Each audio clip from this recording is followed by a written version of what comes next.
संगमेश्वरच्या सरदेसाई वाड्याच्या ठिकाणी छत्रपती संभाजी महाराजांच्या प्रस्तावित स्मारकावरून महायुतीमध्ये श्रेयवादाची लढाई सुरू झाली आहे। सरदेसाईंच्या मालकीच्या जागेला सर्वप्रथम राज्यमंत्री योगेश कदम यांनी भेट दिली आणि त्यानंतर सरदेसाईंनी स्मारकासाठी जागा देण्याचं कबूल केलं, असं शिवसेना नेते रामदास कदम म्हटलेत।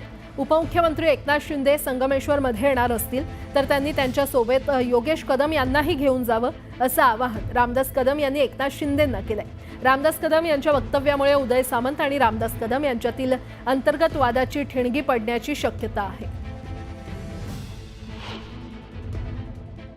एका गोष्टीचा मला अभिमान वाटतोय, माझा मुलगा म्हणून नाही, पण सर्वप्रथम तिथे योगेश कदम गेले, त्या वाड्याची पाहणी केली, त्या सरदेसाईंना भेटले आणि मला सांगायला अतिशय आनंद होतो, योगेश कदम आणि सरदेसाई मागे त्या वाड्याचे मालक यांच्या 3 मीटिंग झाल्या आणि सरदेसाईंनी योगेश कदम यांना कबूल केलं की छत्रपती संभाजी राजेंचं स्मारक बनवण्यासाठी ही जागा मी आपल्याला देतो।